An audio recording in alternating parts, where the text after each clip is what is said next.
Welcome to Sports Spectrum, the sports and faith podcast that brings Jesus back into the conversation. Here's your host, Jason Romano.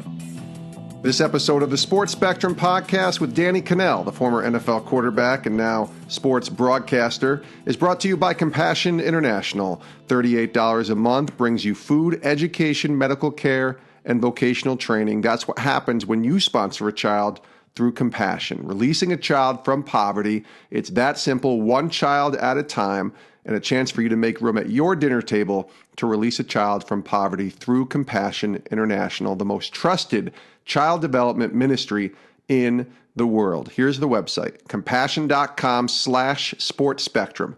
Compassion.com/sportspectrum. $38 a month, your chance to release a child from poverty and sponsor them today.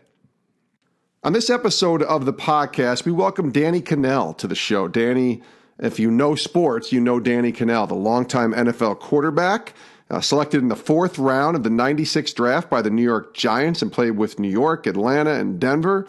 Of course, played his college ball at Florida State, where he is now a Hall of Famer in the Florida State Athletic Hall of Fame. And Danny was really good at quarterback in Florida State, playing for Bobby Bowden there. And Danny then went on to broadcasting, and it's funny because he's probably more well-known now as a broadcaster than he was for any of his athletic achievements. And this was a lot of fun, this interview, talking with Danny. He worked a long time at ESPN. It's where him and I got to know each other. And then on April 26, 2017, Danny was let go by ESPN and no longer an employee there. And we talk a lot about that here on the podcast. That was sort of a crossroads for him in his faith. This got pretty deep, I think, as far as Danny being willing to talk about his faith and being open about his faith, something he says he has struggled with or maybe regretted that he didn't do enough of throughout his life. And now he's at a place where he's working with CBS Sports HQ and Mad Dog Radio and still working in the broadcasting world. But I think he realizes the opportunity now in his mid-40s to be a little more intentional about his faith. And thankfully, he said yes when I called him and asked him if he'd want to do that here on this podcast. So this is a really good interview. Danny's awesome, and I think you guys will really enjoy hearing his story and hearing his testimony on the Sports Spectrum podcast. Let's take a listen. Danny, welcome to the show. Thanks, Jason. It's great to be on. I've been an admirer of yours, watch what you're doing and seeing what you're doing outside the realm of ESPN. It's good to see somebody else really excelling and kind of move on. Thank you, buddy. And you got to do it by choice, which was really a good thing. but seriously, like, to see you are an inspiration, because to see you feel like, and this is following you from a distance, but see you feel like you had a calling to leave one business and to go totally and take a leap of faith. Yeah. It is inspirational and it's inspiring, and it encourages me and my faith to say, all right, if that guy did it, I can do it too. So it's pretty cool. I appreciate that. Yeah, I really do. And it's funny, when I took that leap, it was more of, I'm still doing a lot of the same stuff that I did. The only difference is I'm actually got a microphone in front of me, which I did not have at ESPN. I was a producer, but that's really the only difference. All the stuff I'm doing is still editing and still booking guests and doing prep and everything that I did there. It's just, for me, it's a greater purpose, I feel like, or a greater calling, but it's the same kind of stuff. You know what I mean? With the media. For sure. And it's cool to see how God used your time at ESPN to train you in a way that you could use your skill set to share your faith and to carry on something that is a bigger and more important purpose, for sure. That's it. That's exactly what it was. Well, instead of talking about me, how about we talk about you here? I think it's interesting too, because today we're taping this February 6th, just a couple days after the Super Bowl, but it's also signing day. And so I thought we'd start with maybe your signing day story, going way back to the, I guess, the early 90s. Yes. Because we're the same age, so I'm guessing around that same time. But tell me your signing day story, or if there is a story surrounding what went through going and deciding to go to Florida State. Sure. So I was a senior in 1992. So it was 1992 when I was in Westminster Academy. I went to a very small private Christian school, and I didn't start playing football until I was a junior in high school. So I'd only played 2 years of football. And it was kind of this whirlwind experience, because the first year I started as a junior at this tiny 1A school, it's the smallest division you could play in Florida. We had 25 guys on our team. Most everybody played both ways. I didn't, but I was the punter and kicker. Like, that was my dad's stipulation. He's like, you can play football, but you can only play quarterback. And then I talked him into letting me punt and kick. So I felt like I did more for the team. Yeah. But like, so we had some success. We won the state championship my first year playing. And all of a sudden it was like this whirlwind. Like, where did this come from? I always dreamt of being a professional athlete, but I didn't think it was going to be a football player. I thought it was going to be a baseball player. So all of a sudden, this opportunities, these doors start opening. I start getting all these offers, and it was an incredibly hectic experience. Now I feel like these guys, the kids that are getting recruited now, like, they don't have an answering machine, and a lot of people don't have home phones anymore. Our phone was ringing off the hook throughout the process. So I was ready for it to be over with. Now, this also was before National Signing Day was almost a national holiday. Like, I mean, it's, the 24/7 coverage of the, who's going where. It wasn't as big, and yet it probably was starting to crop up in some chat rooms online, and people were into it. I didn't realize it, but I signed at an Olive Garden that is actually across the street from my high school. We had my dad rented out the back room, and myself and Henry Crockett, who was a linebacker at Florida State, who went to Ely, which was a high school about 15 minutes from mine, looked a little bit different than mine did. You know what I'm saying? Like, I went to this small private school. He went to a big public school. It was a football powerhouse. We got together. There were probably 3 reporters that were there. It was like the Sun Sentinel, the Miami Herald, and the Palm Beach Post, because they were all there. And we, signed our actual paper, faxed them in, answered a couple questions, and that was it. We put on hats for a photo op, and it got a little blurb in the paper, but it was just so different than it was now. But, I really felt going into it, because I was evaluating, looking where to go, and I got recruited by a lot of different schools. And, it was a very stressful time, because I felt like, man, this is one of the most important decisions of my life. Like, college, if you think about it, it does shape your life. It's, friendships, relationships. As a football player, it's like, who are you going to play for? Yeah. So it was a very stressful time, but ultimately I was very thankful that I had my parents, my family members, my coaches at my high school. I had some really good input that I relied on. So my experience wasn't quite as crazy as some of these guys doing it on national television, but it was still a very cool moment that I'll never forget, getting to do that at the Olive Garden. All you can eat salad and breadsticks too was a perk, Yeah. Go Olive Garden. Free plug for Olive Garden. I wonder, today's signing day and the athlete today is so much about the school, but also so much about themselves and social media. What is your take on what it's become and where it is now? I hate it. Just to be frank, I do think, and this, I don't think it's because a lot of times I'm very self-aware that I don't like things because I'm jealous, like I'm pretty blunt. Like, and I try to fight that. Like, I don't want to knock something if it's just making me jealous. Right. But I don't think that's it. Like, I don't envy that I didn't have a national signing day. I do think we've skewed things way too far the other direction, where we're christening high school kids who have never taken a snap, or, never thrown a pass, never made a tackle, never done anything. And we're giving them these 4 and 5 stars, and then they're just christened superstar, and they haven't done anything yet. Yeah. And I think it sets them up for failure, and they have this attitude of entitlement. Well, if I'm a 5-star, all I got to do is show up. Where do I start? Like, just show me where to play. And I get worried for these kids, and I think it's why we have this transfer epidemic, where kids go, and if they don't win the job, if they're not happy, they're just at the drop of a hat, they're ready to transfer and enter the transfer portal and move on to a new situation. And I just feel like, and part of that is because of the signing day experience and the recruiting experience, where they're built up so much. I don't feel like they're ready for the challenge that they're going to have to face when, especially if you are a 4 or 5-star, you're going to go to a school that is going to be comprised of probably a lot of 4 or 5 stars. Nothing is going to be handed to you. And then when it's not, they're not ready for that challenge, and they go take the easier road out. That bothers me. And so I think that's one of the reasons I don't like signing day, for that reason. Danny Kanell is our guest here on the Sports Spectrum podcast. When you made your decision to go to Florida State, you obviously had that encounter and that moment with Coach Bobby Bowden. Can you share your story of the first time that you met him? Sure. Bobby, I was such, because now talking about the recruiting process, my final choices, I narrowed it down to 5. It was Florida, Florida State, Miami. So the 3 Florida schools. Yeah. It was the University of Michigan, and it was the University of Washington. And ultimately, what really did it were 2 people. It was Bobby Bowden, but it was also Mark Richt, who was my personal recruiter. Yeah. He had my area. He was the quarterback coach, so it really was a seamless relationship. But Bobby Bowden, when he came into our house, he's as genuine an individual as you will ever meet. And I tell people, my Bobby Bowden story for people is, you can hear somebody, like when you hear about famous people, Yeah. there you start hearing stories about them. You have this perception of them. And a lot of times, if you've been fortunate, I'm sure, Jason, you can relate to this. Sometimes when you meet some of those famous people, Oh, yeah. when you actually meet them, you're kind of let down. You're like, well, I thought they were going to be nicer. I thought they were going to be, this bigger personality, or I thought they were going to be something and they weren't.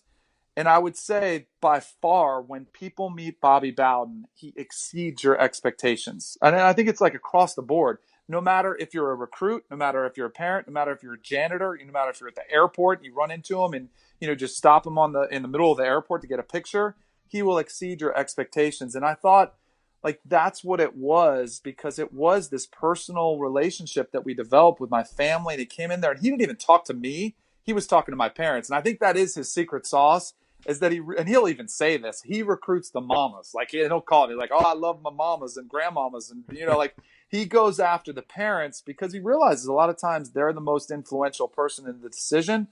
And he takes ownership of, hey, I'm going to take your baby boy and I'm going to take him under my wing. And, I think that was really big for my parents to hear was, hey, I don't only want him to be a successful football player, I wanted him to be a successful person in life. And he came in there and he just knocked my parents off, just knocked them off the floor and was like, what experience it was going to be. And he just has a Southern charm. It's kind of like this grandfather figure, that guy who's kind of like your favorite grandparent, who's just always there for you, has appropriate stories to get across his point, who loves you, who also is there for a hug. I love Coach Bowden. I'm so fortunate that I got to play for him. But, the other thing that came into play, Jason, was I wanted to play somewhere where the coach was going to be there. Yeah. And, unfortunately for a lot of kids nowadays, there aren't that many schools that have a Bobby Bowden or a Joe Paterno or somebody who's been there for 20 years and you can see them there another 20. It just doesn't happen nowadays. And that was really a big part of my decision, was that, yes, I love Coach Bowden, but I also knew he was going to be with me the entire 4 years. What kind of impact did he have? And Mark Richt, you mentioned as well, both strong men of faith. What kind of impact did they have on your faith? Tell us a little about your faith journey and maybe, end it with the impact that Coach Bowden and Coach Richt had. Sure. I was thinking, because I knew you were calling, and I was like, oh man, I got to do my testimony. And it's good. I love it's my, it's who I am. I'm a follower of Christ. That's what my identity is. And I want to make sure that I get that across. But sometimes I'm like, well, it's kind of boring, and That's all right. there should never be that, because it's everything. But so I grew up in a Christian home. My parents, went to church ever since I can remember. I got saved when I was 9. I got on my knees on a Chuck Swindoll family camp and, prayed on my knees to receive Christ. And so that's all I ever knew. But I also think that's a very dangerous place to grow up in, because you get very comfortable. And I went to a Christian high school where we had to go to chapel once a week, but yet at the same time, the enemy can use that against you, because I knew all the answers. I knew how to play the game. I knew, hey, because I grew up with going to church at Coal Ridge Presbyterian. It was Dr. James Kennedy, and he was a big one into EE, which Evangelism Explosion. And you had the 2 questions, and what happens if you die tonight, and do you know where you're going, and what would you tell God? And I knew all the answers. If I die tonight, I know I'm going to heaven with 100% certainty, because Jesus died for my sins and he's my savior. And I knew all those answers. Yeah. But yet I was still hanging out and drinking and partying and trying to hook up with girls. And, I still was kind of living this worldly life as a high schooler at this Christian environment. So when I went to college, my faith got tested in a deeper way, because in high school, the peer pressure was different, because everybody kind of was in the same boat as I was. And so we were sneaking around, but then we were like these angels in front of our parents. And it wasn't good. It wasn't a good situation. Yeah. When I went to college, I had people who challenged me, and they were like, well, you say you're a Christian. Why are you out with us partying? Or why are you trying to do these certain things? So for me, it was really important to have people that were still there, that were still able to influence me, that were still able to challenge me and say, well, you've got to be more careful now because people are watching you because you say you're different and they're going to judge you. And there was a line, DC Talk was a long time ago. Like they were one of the original rap groups of Christian rap. And there was a saying at the beginning of one of their songs, and I forget which song it was, and it was like one of the members, I don't remember if it was Toby Mac or who it was, comes on and just says this line, and he said, "Nothing is more damaging to the Christian faith than when Christians walk away from the faith, or when they're hypocrites." Yeah. And I always used to hear that. I'm like, man, that's really true. Because and that's you have to take ownership of that. Like people look at you and it damages the entire faith, and it damages all of us if you're not living the way you should. And yet it's impossible to do. And I know that, that our sin doesn't, we're all going to fall at times. We're all going to have these faults within us, but it doesn't mean we're not going to heaven. But yet other people don't know that, and they're like, well, this guy's supposed to be a Christian. Why is he doing this? And so it really complicates things, and it really does a lot of damage to Christianity as a whole. So when I got to college, I was still kind of fooling around with the same stuff and trying to have my one foot in church on Sunday and then one foot hanging out on weekends. And, for Mark Richt and Bobby Bowden to really have a stable faith where they challenged me and said, all right, well, what are you doing? And I would say this too, FCA, and there was our strength coach, Dave Van Halinger, was an incredible man. We had FCA meetings, and like through those kind of the three-headed monster there, which was really Bobby Bowden is my head coach, Mark Richt is my quarterback coach, and Coach Van was our strength coach. For those guys really watching out for me and gently challenging me. They didn't come up and say, you're a sinner, you're destroying the faith, and you're ruining it. They were gently probing me and gently giving me admonition and saying, look, you got to be careful about the things you're doing. Was really instrumental in developing a stronger awareness of, all right, if I'm going to live out this faith, I really need to do it. And it's not to say it was an instant transformation. It wasn't overnight where I was like, all right, I'm going to stop drinking. I'm going to stop doing these things. It was sort of this gradual process of growth in my faith. And I'll be honest with you, Jason, it's been like a 25, 30-year journey where I've kind of always been, trying to flirt with that. And it's a fine line, and it does go up, and there's an ebb and flow, and it's something I feel guilty about. And it's like, all right, well, how do I do this? And I feel God pulling at me at different times in my life saying, all right, come back to me. And sometimes I feel like the Israelites who, wandered the desert, and they'd see God perform these miracles, and they'd be like, oh, we love you, God. We're going to put away our idols. And then a couple years later, they're right back in it. And, that's that's kind of like the way I see my Christian faith sometimes. I'm like, man, I wish I could just fall in line and just go and be like on fire all the time. Yeah. And it's sort of like, one thing that I do feel like I've got to do a better job of. And it's this constant growth process. And yet I'm still here, kind of wandering all over the place at times. And yet God's faithfulness always shines through, just like he did with the Israelites. Every time he would take them back, where his faithfulness is always so true. I don't know. I feel like I'm rambling some, so you can rein me back in if you need to. No, I think I want to keep going because I think there's the level of when you make it to the NFL and the push-pull that probably existed there. And then there's even now with the broadcasting world and your time at ESPN and sort of becoming famous or known on a different type of level because now it's broadcasting and it's not from playing football. You've talked about this, but describe sort of the push-pull. Somebody said it to me on the podcast a couple days ago that it was like tetherball. You're still connected to the ball, still connected, but it's away and then it comes back, and it's away and it comes back, but you're still connected to the source.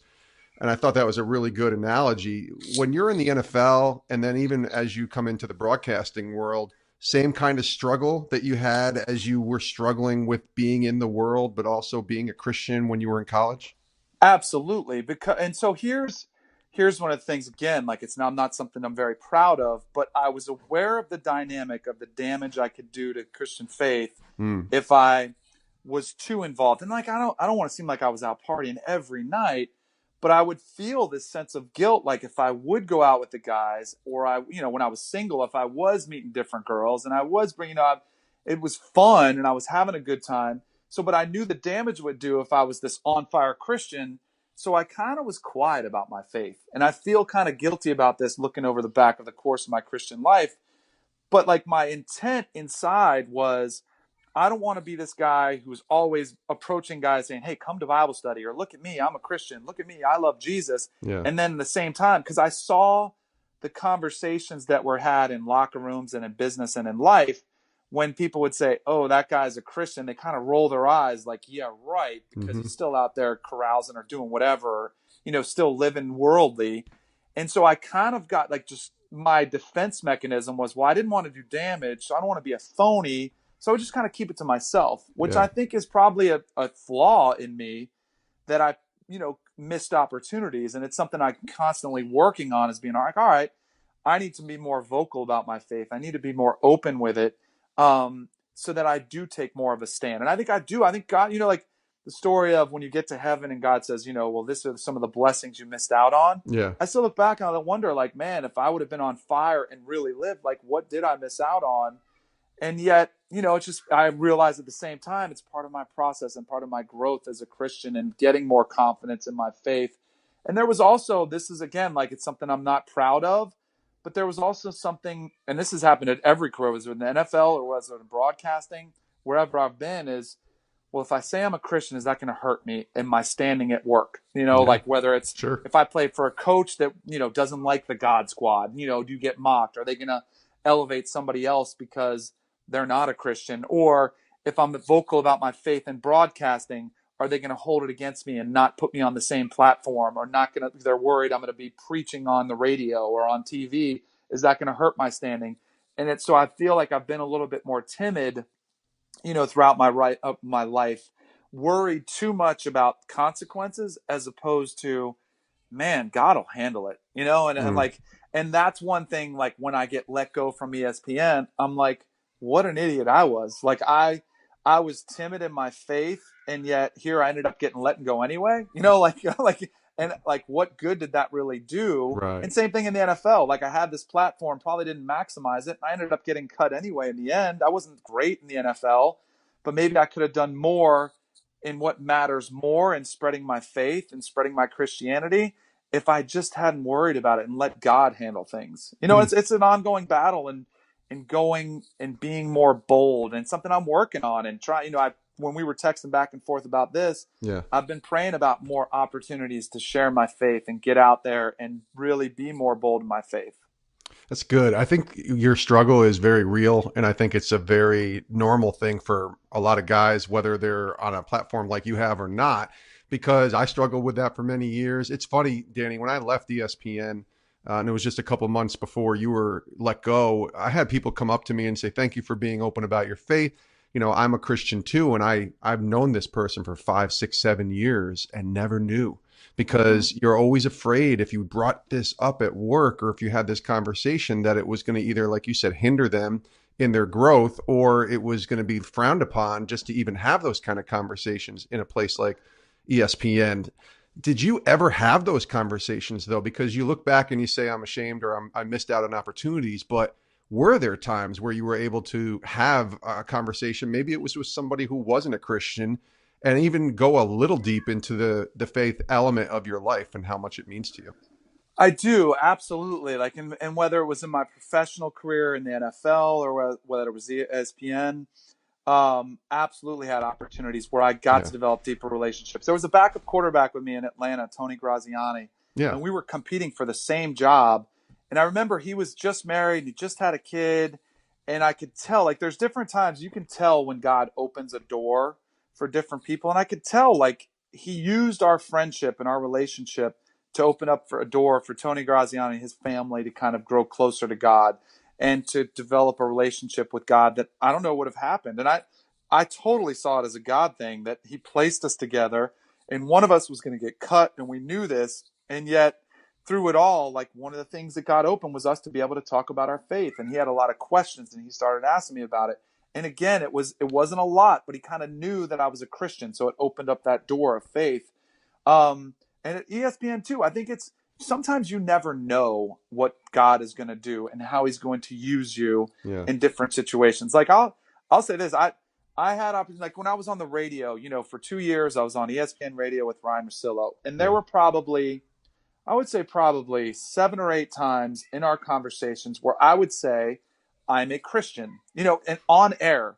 And it was always, you would get something on feedback on Twitter, people judge you instantly. And maybe that was my down fear, is that I didn't want to get judged as, because there's a lot of animosity towards Christianity. If you say you're a Christian, people think you're judgmental, or they think you're a nerd, or whatever people pigeonhole you in. Yeah. I didn't want to be pigeonholed. So I was like, just judge me for me. And maybe you can see from my actions that I am a Christian because I'm different. Maybe I have an open mind, or I try to do that. But I did have other opportunities. And then I felt like when I was let go and I was fired, that was for me. I was like, all right, maybe I missed the opportunity. I'm going to let everybody know. So like when I was let go, I sent out a tweet and I was like, I put out a Bible verse. I put Romans 8:28. I was like, God is going to work this for the good. I'm confident in that. And so I like all of a sudden, all that fear I had was stripped away. It's like, I don't care at this point. I want people to know that through this adversity, it's one of the toughest things I've faced. I want them to know where I'm going to lean on for this. And you never know what little conversations you have or what kind of encouragement that God is going to use. And so I do feel like, even though I was a little bit more timid, that maybe there were conversations over the period of 6-7 years that I worked at ESPN that maybe people took away, whether it was they heard it on the radio, whether they had direct conversations with me where they saw something different. And the way I think you see a little difference in Christians is when they're faced with adversity, they don't turn to drugs, they don't turn to alcohol, they don't turn to suicide, they don't turn to the things that the world looks as helpless. Instead, we turn to hope. And that's what I wanted to see people see from me, was I wasn't going to look to myself or anybody else. I was going to look to God, because I knew that was the only way I was going to get through that time. Yeah, that time was very dark for so many people, and so many friends of both of ours who lost jobs, and former colleagues who no longer work there and were a part of that layoff. We had Trent Dilfer on a couple of weeks ago on the podcast and talked to him a little bit about this. So you've gone there. Let's go there. I think it's April 26th was the date we looked at, 2017. I'm sure it's a day you'll never forget. Take us to a couple days before that and where you were at ESPN, which I kind of have a good idea on, and then finding out that you were no longer an employee there and what that was like. Just finding that news out, forget the Christian side for a moment, and just knowing that you were out of a job. Yeah. So it was interesting because you're very familiar with ins and outs of the business and kind of what was going on, but there had been some reports out there. Some guys who cover broadcasting had put out the releases, and they had written articles about another round of layoffs at ESPN. Yeah. And this round, there had been multiple layoffs, and most of them were, in the front office side or management. It wasn't really talent. But then probably about 2 months, 3 months before this layoff, there comes out this article, and it said it's going to affect talent. And so the first thing I did, and I'm sure everybody else did, who's talent, on-air personalities at ESPN, you call your agent. So I called my agent. I'm like, do I have anything to worry about? He's like, no, I don't think so. So I was like, all right. And so I was like, he's like, you're good, college football, they like you, they're happy with your work. And I'm like, all right, sounds good. So I kind of went about my business for another month, and then it was really an unhealthy environment because everybody was speculating on who was going, who's safe, who's not. Yeah. And I was in the middle of those conversations like, man, and everybody to a T that I talked to was like, you'll be fine. You'll be good. I'm sorry if you hear my kids crying. They're outside playing. they're yelling right now. Hey, that's real life, man. That's dad life. It is. So that was this environment that we were in for a couple months. It was everybody saying, man, are you safe? Are you safe? And, we heard 50 personalities were going to be cut. And you're like, man, that's a lot of people. And, there's all this gossip basically is what's going around. Yeah. So a month would go by. I'd call my agent. Are you sure I'm okay? Yes, we think you're going to be okay. All of our intel says that you're going to be safe. So I tell my wife, I'm like, yeah, I think we're good.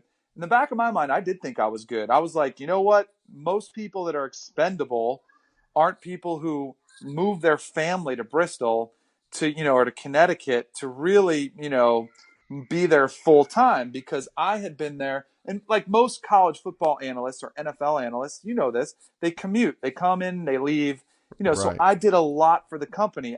But you were here. You moved to Connecticut, right? Exactly. Yeah. Year round. I lived in Bristol. I did radio. I did, everything. So yes. I was like, all right, hopefully they see value in me. So in the back of my mind, I'm like, there's always a chance, but I was like, I'm good. I got to be good. So, kind of we're coming down to crunch time, and Ryan Russillo and I, who's my co-host, we talked about it all the time because we're on air 3 hours a day during our breaks. Be like, man, did you hear anything? And he had heard he was going to be out. He thought he was going to be laid off. And so I'm like, that's awful. Like, I can't believe this. And I'm sitting here like offering him condolences, like in the week leading up, like, what can we do? Is there anything we can do to save this? And so, we're having these conversations. So I was like, man, that's a bummer. He's going to be gone. But, I still felt in the back of my mind, I'm like, I'm going to be good. So we go, and I remember, I'll never forget, like, it's one of those moments where you're like, where were you when it happened? Yeah. I was working out in my basement, and, it's kind of, it was on my daily routine. It was the off season, so I didn't have to do college football. It was just the radio show. So I'd get a workout in, I'd be watching Mike and Mike and, get ready to head into work. And all of a sudden, like, I saw online that there's, a couple people let go. And it's like, oh, it's happening today. And I had a phone call pop up, and it said Bristol. And I was like, oh my goodness. So I didn't answer it because I was like, I don't want to answer that call. Yeah. So I was like, maybe it's somebody else. And I got a call, and it was from one of the higher ups, said, hey, we need to see you in the office. And I was like, oh boy. So I called him back. He's like, hey, can you come in? We need to talk. And I knew. I was like, I had that talk before in the NFL when it's bring your playbook to work, and you just know. And I kind of wish I'd been like, just tell me over the phone, save me the 20-minute drive, let's just get this over with. But I was like, all right, let me go in. And my wife wasn't home at the time. I don't know if she was running around with errands or what. She wasn't home. So I went into work. I didn't tell her anything. Went in, had about a 3-minute conversation. Didn't really say anything. I wasn't mad. I just was kind of stunned. Sat in the meeting. They had 3 people. It was 2 of my bosses and 1 from HR. And it was like, this has nothing to do with performance. It's cutbacks. I'm sure you've heard the rumors, but unfortunately you're one of them. Here's what you can do. You can, they kind of gave your options, but they're like, you handle it with HR. Thanks for all you've done, but we'll see you later. You can use your office email and phone for a week if you need time to clear out, but we wish you the best. And I was like, whoa, that quick. And it was shocking. I mean, I was stunned. So I didn't even go to my office. I went straight home. I called my wife on the way home. I was like, I'm done. And she was dumbfounded. She was like, are you kidding me? We got home. We cried together. I was like, man, just can't believe this happened. Because it was a shock. Like, when I got cut in the NFL, there were 2 big things that kind of separated this one and made it much more challenging for me personally. When I got cut in the NFL, I knew it was coming. Like, I saw it. I saw, just competition. You see where you stand, and you're like, man, I don't know if I'm going to make this. Salary, you're kind of like, I'm getting expensive late in my career. So I was like, all right, I kind of saw it coming a little bit.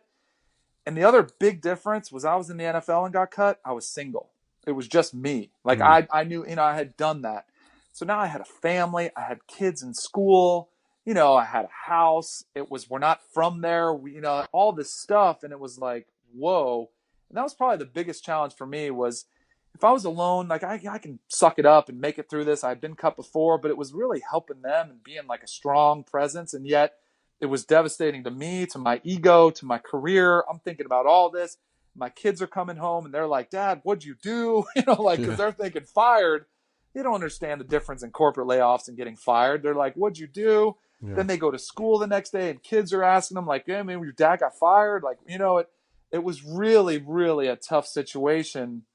And then it didn't get easier for a long time. Like, there was a 6-month period where I'm sure you've probably talked to some other people where it was just a lot of legal stuff with contracts. And I still had a year and a half left at ESPN. And yet, like, can you go and get another job? Can you not get another job? Exactly. Yeah. And like, ultimately it was, I couldn't get another job. And so I'm sitting there like, and this is where like the God thing comes in, because I had probably placed way too much of my identity in being an ESPN employee and having my own radio show and being on college football for ESPN. And, I took a lot of pride in that, probably too much so. Yeah. And then all of a sudden that's stripped down and it's like, well, all right, well, what's the next thing? And I couldn't.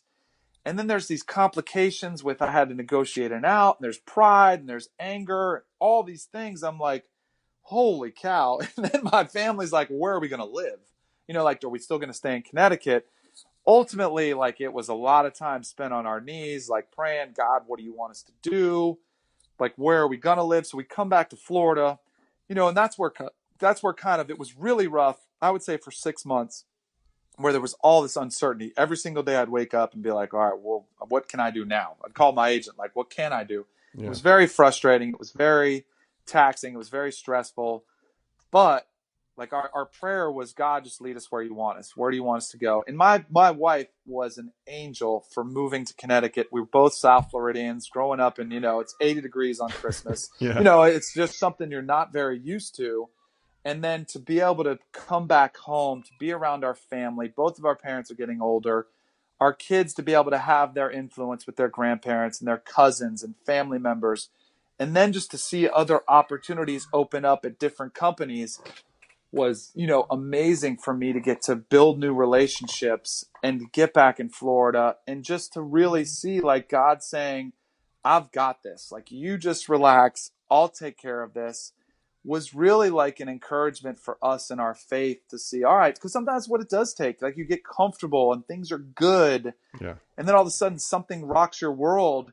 And, God just kind of steps in and says, I've got this. And in the long run, I think those are the types of moments that build our faith and make us stronger Christians, and also help us build up others and help us encourage others that are going through similar problems. Because I've seen, Absolutely. How many people over the last couple of years I've heard that maybe not even ESPN, that have lost their jobs, that have had to deal with adversity. And now I can relate. Like, I can say, man, I was right there with you, and you're going to make it fine, and it's not going to be fun, but God will hold your hand through this. Like, those are why I realized, like, God allowed me to go through it. Maybe it was the strength of my faith, obviously, but was so that I could help other people that go through the same types of things. A couple more questions here with Danny Kanell on the podcast. You mentioned that when you tweeted right after you got let go, Romans 8:28, which I'll read real quick, says, and we know that for those who love God, all things work together for good, for those who are called according to his purpose.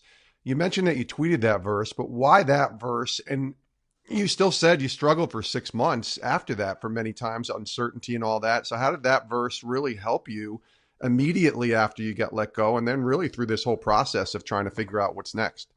So I think that verse is it's obviously one of my favorite verses, but I also think it's one that gets misused a lot, and like there's a prosperity gospel of, hey, everything's gonna be good. And if you're a Christian, things are gonna be good and you're gonna get blessed and you're gonna have all these great things come your way, which, as we all know, that's not reality. Like, God does not promise this, that. It says according to his purpose, according to his good.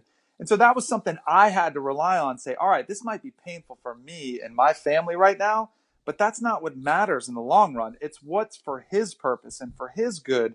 And so I kind of wanted to see that, because I think it is easy.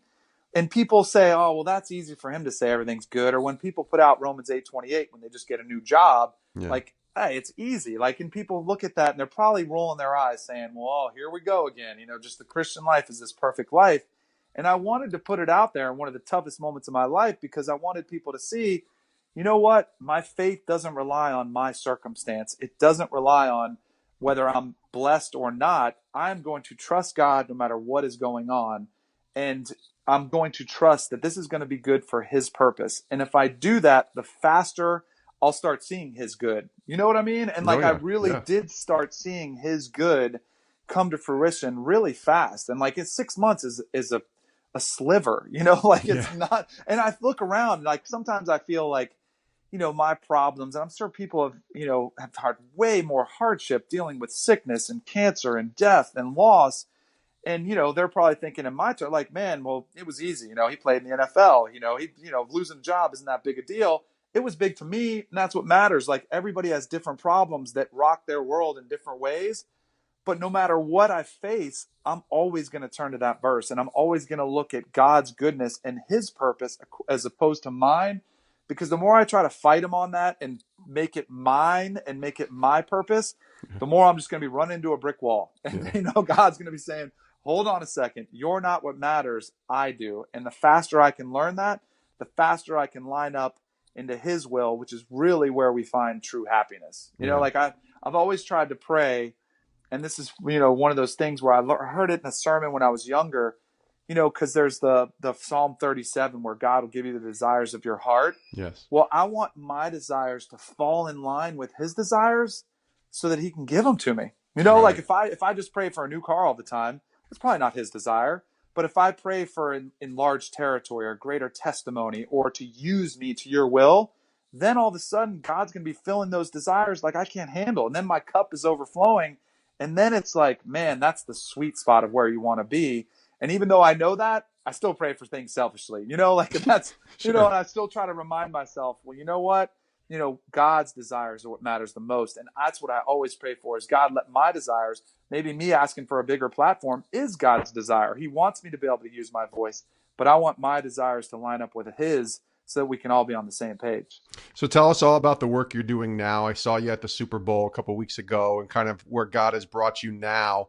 And you're still working in broadcasting. You still get to do the stuff that you've always gotten to do, just for different outlets and different platforms. So share with us a little of what you're doing, how people can find you, and just where maybe God brought you to now in terms of perspective from where you were before.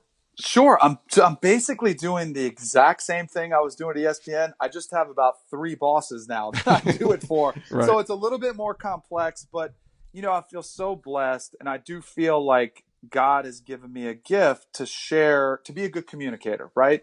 Yes. And I feel like, I that's why I'm a broadcaster, because hopefully I'm good at, hopefully I can express, opinions and expertise, because I was a player and played 2 sports professionally. I played minor league baseball, played in the NFL, played college football.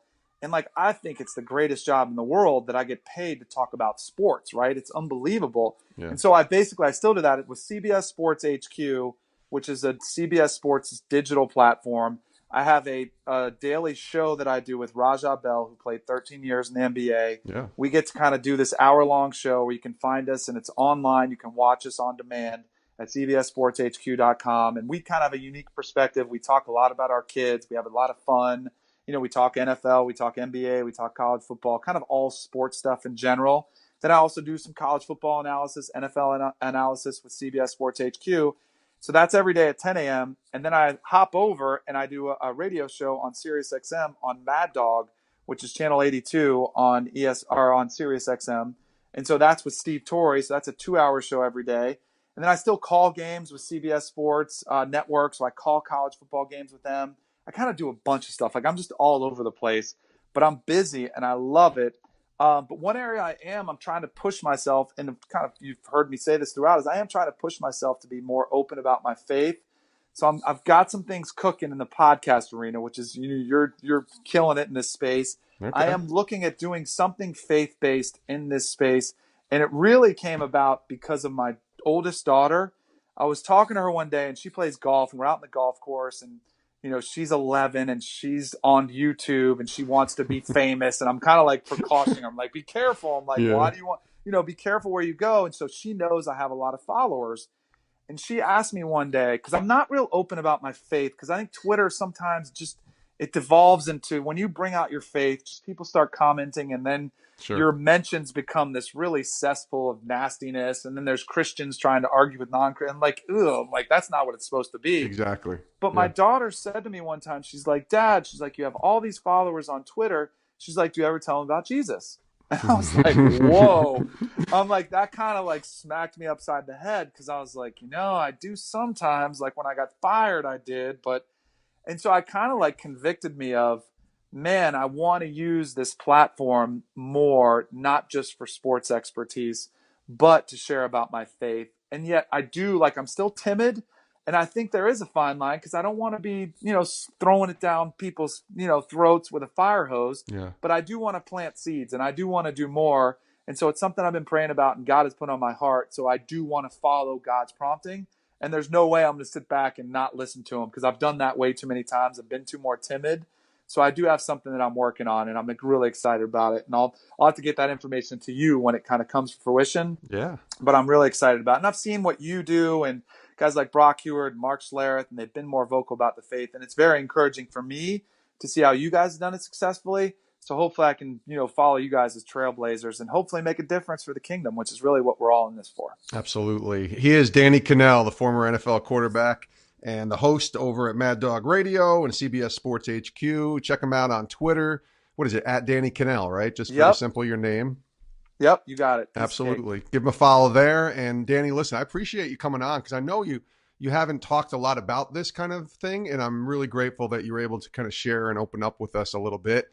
And let's see where this next step goes with the podcast or whatever you're working on, and would love to get you back on and talk about it when it happens. So thanks for joining us. Of course. Thank you for all you do, Jason. You're killing it. I'm a big fan of the podcast. It really encourages me in my faith, and I appreciate it. I apologize for rambling if I was all over the place. It's a podcast. But hopefully people can take something from it that they can apply, hopefully. It's a podcast. It's where you can ramble, right? That's right. Exactly. Thanks, Danny. Awesome. Thanks. And many thanks to Danny Kanell, the former NFL quarterback, now host at CBS Sports HQ and Mad Dog Radio. He's on channel 82 there on Sirius XM. You can check him out talking sports all day long. Many thanks to Danny for joining us on the podcast. Like I mentioned at the end of the interview, you can give him a follow on Twitter at Danny Kanell. Danny mostly talks sports on Twitter, but I'm sure he'd love to hear from you, especially about this interview, and maybe let him know that you heard his story. It's a pretty good story, his testimony. I liked what he said. It was kind of boring, but it's not, because it's a real struggle for people who have grown up in the faith or been a Christian for a long time to not sway left or right, or not kind of pull away a little bit, or even being a little apprehensive because of opportunities that have been given in your vocation to be open about your faith and letting people know that you are a Christian. And so I was really glad that Danny talked about those struggles, because I think a lot of us struggle with them. We all have, including myself, during my time at ESPN. I think we all struggle with how to be intentional but never forceful with our faith in how we go about our lives, both in the workplace and really everywhere else we go. So grateful to Danny for coming on the podcast, and wish him nothing but the best. And we'll get him back on certainly in the future and hear more about his testimony and his walk with the Lord. Thanks to Danny, and thank you to our sponsors, Compassion International, $38 a month, releasing a child from poverty. That's what it's about through the great work being done at Compassion International. Your chance to release a child and give them hope. Give them hope. That's what every child needs. That's what every child deserves. And Compassion International allows you to do just that by sponsoring a child through the most trusted child development ministry in the world, Compassion International. Here's the website, compassion.com/sportspectrum. Check it out, compassion.com/sportspectrum, and release a child from poverty today. Thanks for joining us on this episode. You can reach me directly via email, jason@sportspectrum.com. You can also reach us on our social media pages, Twitter, Instagram, Facebook, YouTube. Subscribe, download this podcast, follow us, tag us, send us tweets, send us Facebook posts. We see them all. We would love to share and let people know what you're posting by sharing it and retweeting it and all that good stuff. So anything you can do to get this podcast out there and let people know about it, we are eternally grateful, because we believe the impact that this podcast can truly make, impacting people through sports by pointing them to Jesus Christ. That's what it's about. We're talking about something that's greater than ourselves here, and we're thankful that you've been a part of all that we're doing here at Sports Spectrum. Have a great rest of your day, and we'll see you next time with a brand new episode on the Sports Spectrum Podcast.